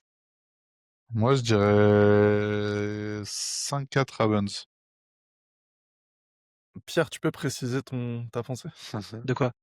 Bah, on est en 3-6, on a 3 défaites, 6 victoires. Ouais, c'est ça, ok. C'est pour ça que je voulais que tu précises, c'est exactement ça. 6 Ah victoires et oui, non, 3 pardon, oui, défaites. oui. 3 défaites, 6 victoires. Ouais, Oui, non, je sais pas pourquoi tu dis 3-6 et 6-3, mais oui, c'est ça, ouais. Je pense que tu as Donc, triché, Pierre. T'as attendu le résultat pour te positionner. non, non, non, mais je me rappelle qu'on a gagné plusieurs fois, dont un match qui était vraiment, on leur a mis une turbo volée, c'était dans l'ancien stade. C'était le stade où il y avait l'espèce d'obélisque et tout. Et non, c'est, Ah je sais oui, je me plus, souviens de ce match-là. Lamar, il était en feu, je crois qu'il en a mis 5, Lamar. il en met 5, t'as même des joueurs dont je me rappelle même plus le nom qui marquent des touchdowns. T'avais un touchdown de Snead magnifique, ouais. Willie Snead. Et non, non, Ouais, je puis savais le dernier match est beau aussi avec je crois que c'est en prolongation avec oui, c'est un c'est avec le retour punt de retour de Wallace. Wallace, je crois, ouais, c'est ça? Ouais, ouais, exact, Tylen Ouais, Wallace. très très beau match. Le Bref. chevalier Wallace. Les Rams là, ils sont à 3 victoires, 2 défaites. Ils sont pas impressionnants, mais ils sont solides, ils sont costauds. Euh, Ah, ils ont un Stafford hyper régulier. ouais. Ma première question, messieurs, est-ce que j'ai bien fait de prendre Matthew Stafford en fantasy? Ça, oui, je pense. Bah oui, tu vas Je mettre des pense points. que Matthew Stafford, de manière générale, c'est plutôt une valeur sûre. Et Matthew Stafford versus les Ravens, je pense que c'est une valeur très sûre. C'est une valeur très Surtout très cette année. sûre, surtout quand il a un jeu de receveur aussi quali et un tight end qui est plutôt propre plus. Euh, Je je Alors pense que pense attention, que je Tyler pense qu'on Higbee probablement blessé, c'est un des rares points négatifs pour eux sur ce match. on cite toujours le duo Jefferson Chase dans le top 2 des receveurs. Je pense que Nakua là, il est dans le top 3, hein. Nakua, c'est quelque chose, hein. Il est chaud, hein. Il est super chaud. Il y a peut-être Nico Collins, mais en tout cas, ouais, on est sur du Pas gros au gros même niveau. niveau. Pas au même niveau, quoi. Ouais, moi je pense que Très bon, mais Nakua, pas au c'est même. au-dessus. C'est plus complet. Je pense même que Après, Nakua, il est au-dessus de Higgins, hein. Concrètement, Chase est devant, bah, t'as Jefferson. Jefferson et Chase, Et pour moi, encore ça que reste cette année, devant. c'est pas dingo Jefferson. C'est Ouais. bon, mais c'est pas. Ah, Après, il y a le quarterback qui Rappelle-moi rentre en qui est, compte ouais, aussi. c'est ça. Oui, oui, Rappelle-moi qui oui, est c'est sûr. le QB des Vikings. Il y a des gros joueurs aussi, Davante Adams, Kyren Williams, le running Ouais, back. Ouais, non, mais on s'était dit, hein, on savait que les Rams, ça allait être une équipe chiante à jouer, quoi qu'il en soit, avant toutes ces débâcles-là. Bah, ça a confirmé d'autant que plus. chaque match, tous leurs matchs sont accrochés, même quand ils perdent, ils prennent pas de valise, ils sont toujours pas très loin, ça se joue à pas grand-chose. Ils ont un C'est bien, coaching c'est très staff bien qui est, coaché. voilà, ils ont un Ouais. coaching staff qui est franchement quali, qui mélange bien expérience et un peu d'innovation, un peu de folie. Et moi, ce match, alors déjà, je tiens à remercier toute la team Tanking, qui a été la grande majorité des gens qui nous ont écoutés, qui nous ont vus, qui ont rejoint le mouvement, et je vous remercie de votre clairvoyance.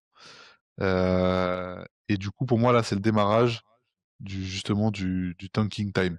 C'est-à-dire que moi, je suis passé en projet full reconstruction, et du coup, les tests commencent maintenant. Alors, voici ma liste de souhaits, monsieur John Arbo, pour ce match. O-line, on arrête avec les gardes. Faalele, Voriz, ça prend le banc. Alors peut-être pas ce match les deux, mais au moins un des deux, tu choisis. Tu me fous Bullock, le Ouais. undrafted, Ouais, c'est vrai qu'il y a Bullock, centre, ouais. qui peut jouer garde, qui est très mobile, qui est pas dégueulasse niveau puissance, tu me le fous en garde. J'ai dit, tu fais plouf plouf, tu choisis qui tu veux dégager entre Voriz et Faalele, mais tu me le mets Boris. à côté, et tu vois ce que ça donne. Semaine suivante, tu fais sortir Emery Jones, tu le mets à l'autre que t'as gardé la semaine là. Donc là, tu as une O-line qui est beaucoup plus physiquement adaptée à ce que veut Monsieur Monken, et tu as une O-line qui est jeune, tu testes. Si ça marche, tant mieux. Tu as 4 contrats rookies, enfin, tu as 3 contrats rookies sur ta O-line, et au moins, tu as des mecs qui ont pris de l'expérience sur une saison. Ça, c'est la O-line. Deuxième chose, tu arrêtes de faire jouer seulement Monsieur Clinton Mitchell sur des vieux trick plays des années 80 qui pue la défaite horrible. Quand tu veux le mettre, tu le mets comme un running back, tu fais souffler Henry, et tu lui fais faire des screens, tu lui fais faire des courses extérieures, des courses intérieures, mais tu utilises comme un vrai running back, pas comme juste un joueur gadget, ce que tu vas faire les deux trois jeux un peu pourris, juste pour dire j'ai utilisé Quinton Mitchell. Andrews, sur le banc, tu mets le petit jeune là à 84 là qu'on a signé, j'ai jamais à retenir son nom. Celui qui joue Zaire, fullback là. Zaire Padden, Mitchell Padden. Voilà. Tu mets Collard, tu mets lui, tu leur donnes du temps de jeu, tu vois ce que ça donne. Likely aussi, hein, peut-être. Voilà. Tess Walker, tu l'incorpores un petit peu plus. Tu veux voir tu regardes un peu ce qu'il a dans les cannes et s'il est capable d'apporter de manière constructive. Tylen Wallace, contrat d'un an, il chauffe le banc. Lui, tu le fais sortir que s'il y a besoin. En défense, Von Noy, tu le fais rentrer plus en 5 tech. Sur les phases de pass rush, tu le mets plus à l'intérieur et tu fais passer, comment il s'appelle, Trenton Simpson en Sam. Trenton Simpson, je suis rentré dans la traîne là que j'ai vu un peu. Et du coup, je me suis repenché un peu sur sa fiche prospect de l'époque. Trenton Simpson, je pense qu'il a clairement pas l'intelligence de jeu pour jouer inside linebacker en NFL, mais que, je le répète, il est physiquement doté d'un corps qui est fait pour jouer au foot américain.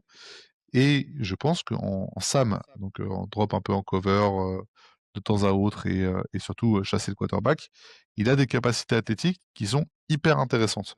Et du coup, je me suis retapé un peu de tape de Clemson. Et Clemson, la meilleure saison qu'il fait, c'est son année sophomore, pas son année junior, sur lequel il joue beaucoup en Sam ou en slot, étonnamment. Et parce qu'en slot, il allait souvent chasser le QB. Et vu qu'il court quand même très vite et qu'il tape très fort, ça peut être une bonne surprise. Là, tu le vois sur le sac sur Stroud. Stroud, il essaye de s'échapper, Ah, il a pris le volet. mais, mais tu vois que physiquement, ça va plus vite qu'un Owe ou qu'un Von Noy, et que même un QB un peu mobile qui va essayer de s'échapper, il aura du mal à le rattraper. Donc du coup, forcément, si lui tu le mets en Sam, t'as de la place à l'intérieur pour mettre undrafted Higgins titulaire avec Buchanan. Très risqué, de rookie à un undrafted. C'est sûr que ça risque de prendre certains plays, mais au moins pareil, tu vois ce que t'as dans le coffre, et au moins pour les années suivantes, tu le fais jouer. Et enfin, on l'a dit déjà tout à l'heure, Kyle Hamilton, couteau suisse, tu te déploies un peu partout. et tu testes le Samoan et tu testes le Gardner qu'on a récupéré en binôme avec Stark. Stark, si tu vois que ça souffle un petit peu, tu le mets un peu sur le banc aussi pour qu'il voit comment, enfin voilà, qu'il prenne un peu moins la sauce et la pression. TJ Tempa, tu lui laisses des stabs sur le corner. Et là, t'as Benjamin heureux. On peut prendre des volets, mais t'as Benjamin qui sera heureux. Pierre, tu veux compléter ta liste Père Noël?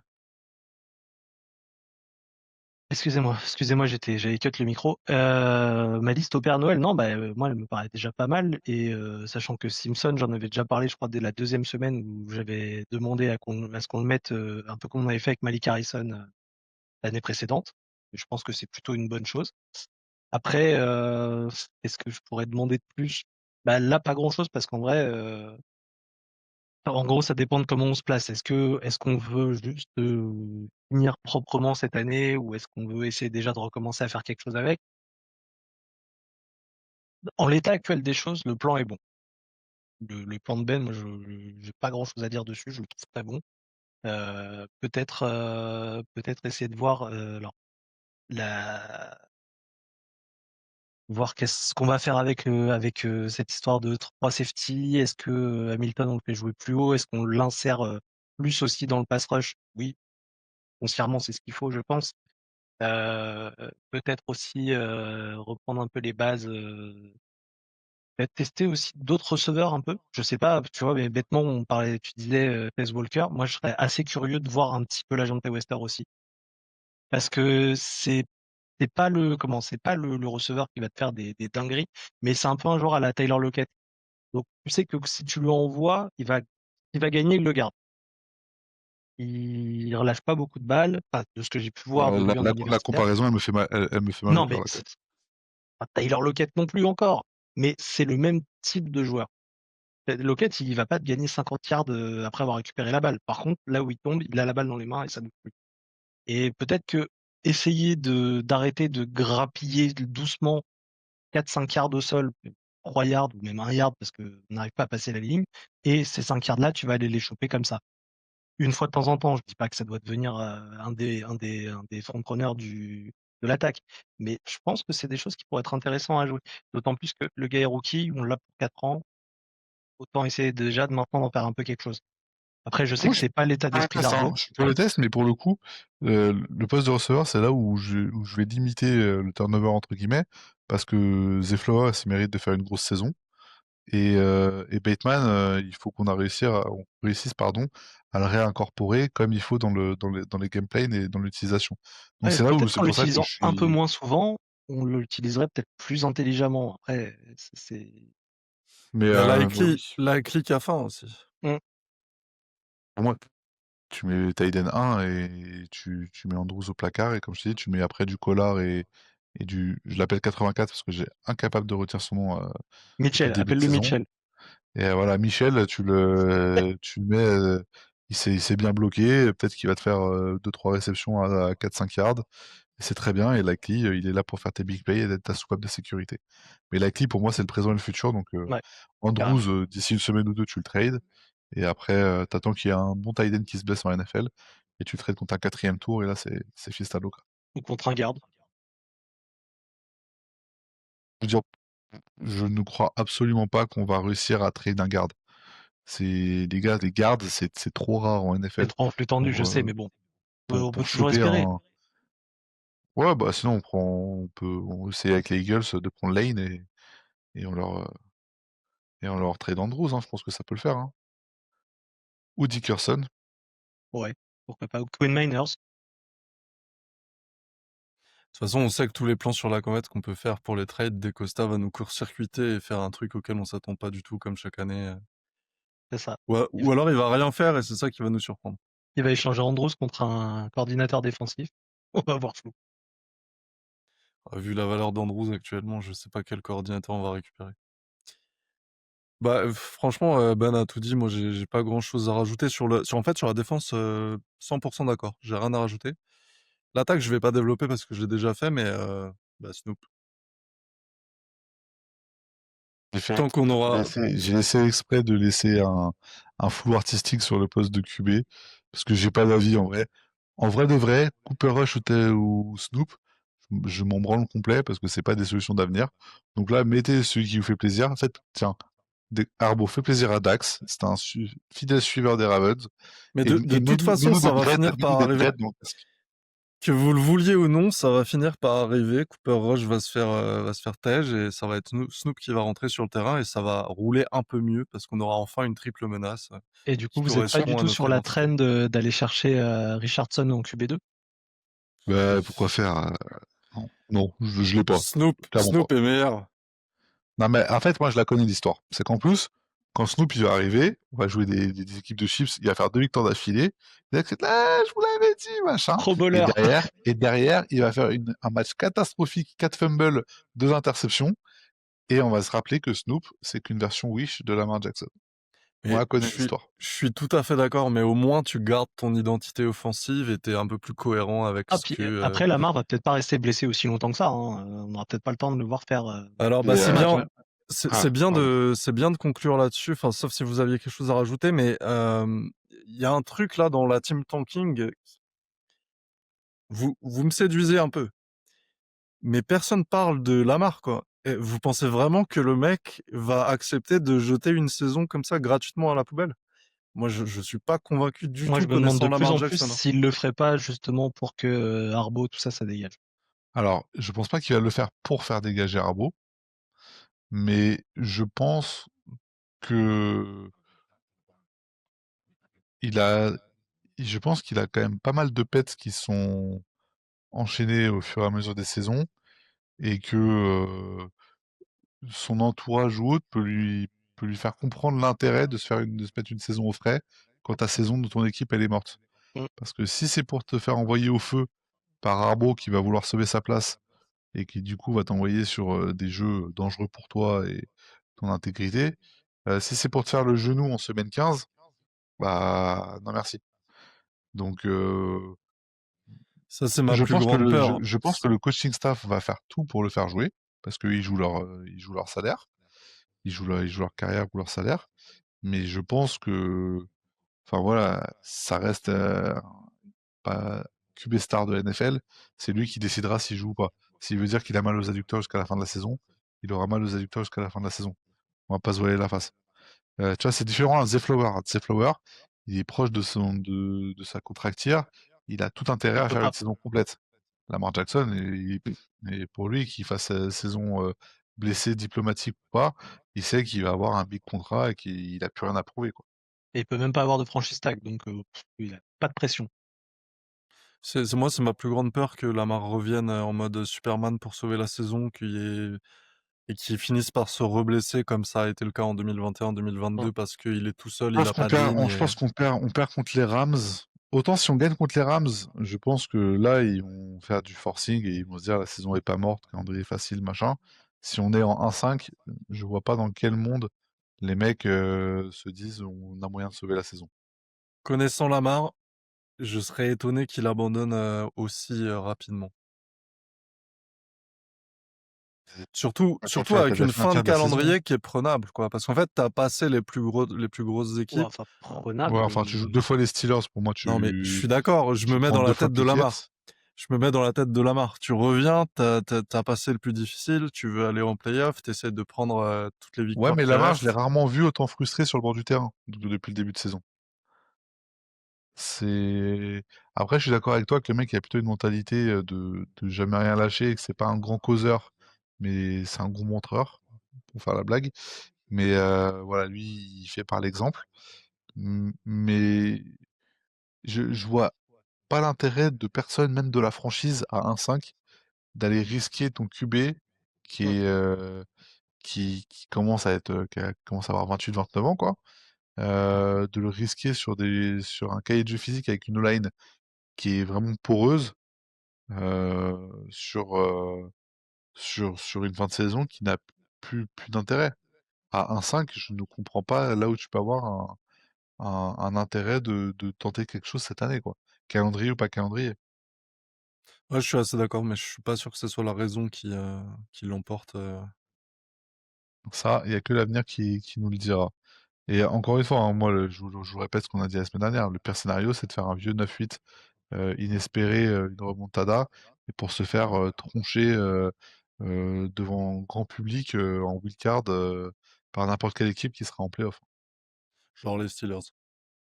Genre, Les Steelers de Rodgers, ça me ferait tellement chier Ouais. de prendre Pickett devant le monde entier là en wildcard. Franchement, j'aurais mal à ma France.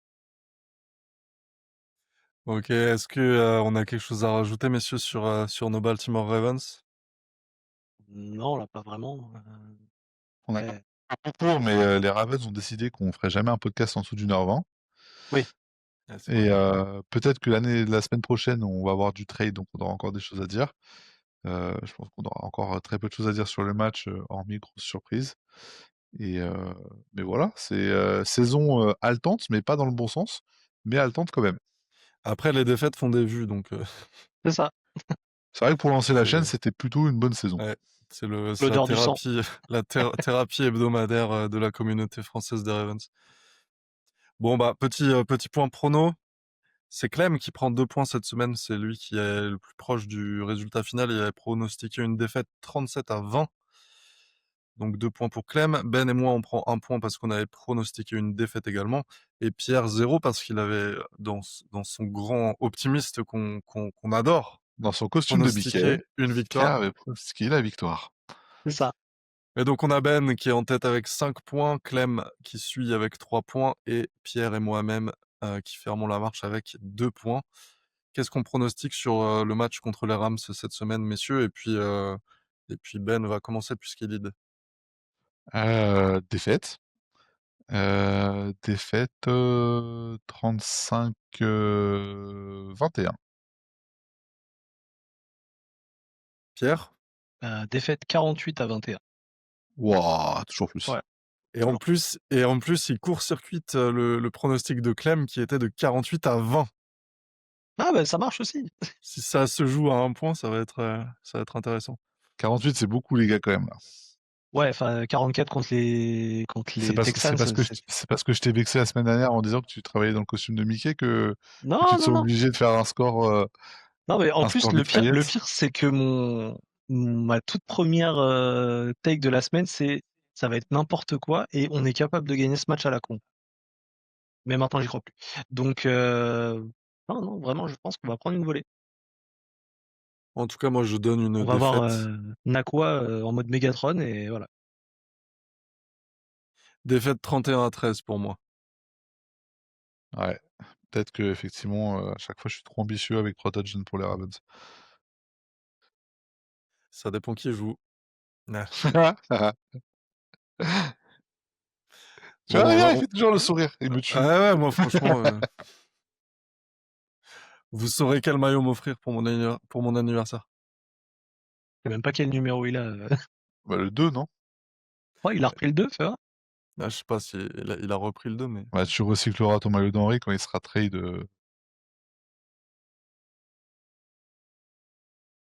C'est quoi son vrai nom? Tyler Tyler. Huntley. Bon, en tout cas, pendant que Pierre fait les vérifications finales, un petit dernier mot pour conclure le podcast. On s'est inscrit sur Twitter avec le C'est compte le Maître. 5. Pardon. C'est le 5, d'accord. On s'est inscrit sur Twitter avec le compte Maître Corbeau Podcast. N'hésitez pas à aller vous abonner. Je pense qu'on fera On mettra le avec lien dans la description. voilà, exactement. On mettra les liens YouTube, enfin Twitter, Discord, Facebook dans la description. N'hésitez pas à aller vous inscrire, vous abonner sur Twitter.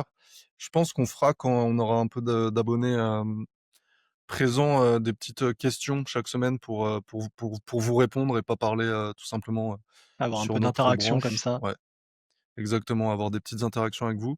Merci beaucoup pour vos commentaires chaque semaine, ça nous fait extrêmement plaisir. Franchement, c'est de la balle parce que ça vit de fou.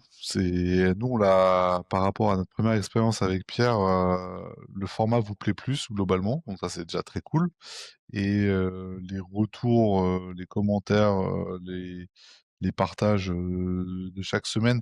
On savait que la première semaine, ça allait être un peu plus intense parce que forcément, c'est un peu L'effet de nouveauté. nouveau et il y a un peu plus de views. Mais franchement, voilà, on a mis le format audio qui marche franchement très bien. sur YouTube aussi. On est content des retours, on est content des stats. On se casse pas la tête toutes les semaines pour rien, malgré une saison laborieuse. Franchement, dès qu'on voit un commentaire, les gars, vous savez même pas comment ça fait Enfin, un plaisir le gros moindre plaisir à chaque commentaire fois. positif, quel qu'il soit, ou même juste pour réagir et tout. Enfin, t'as l'impression que tu crées un vrai truc et c'est hyper satisfaisant. Et donc, on vous en remercie. Et ceux qui ne le font pas, n'hésitez pas à le faire parce que pour nous, on le fait par passion, on le fait par plaisir, mais ça, c'est vraiment la petite récompense finale quand on a le petit commentaire ou le petit échange. Même parfois sur Twitter, je discute avec des gars que j'avais pas l'habitude de discuter et autres. Enfin, voilà, ça flatte l'ego et ça fait du bien quand on s'investit un peu comme on le fait. Et puis bon, on tire quelque chose de positif de la saison des Ravens, donc en plus ça aide, quoi. C'est vraiment, c'est plutôt sympa. Je voulais faire un petit remerciement encore. Alors, je vais peut-être écorcher le nom. Jogacto, c'est ça? Des Jogactu, ouais, Chiefs. c'est ça. Ouais, Jogacto des Chiefs, du podcast des Chiefs et du podcast The Playoff FR, si je dis Non, pas de bêtises. c'est le Non, foot Non, de A à Z, de A à c'est Z. le Jogactu. foot de A à Z, Ouais, pardon, autant pour moi. Et même theplayoff.fr, salut à vous. Et puis, merci du petit shootout, ça fait plaisir. ouais, ouais, absolument. On va se quitter sur ces mots, messieurs. Merci beaucoup. Bon match quand même dimanche. Et puis Ouais. go Snoop, bien sûr. On se retrouve sur le Discord pour gueuler. Snoop Dogg Et is the down,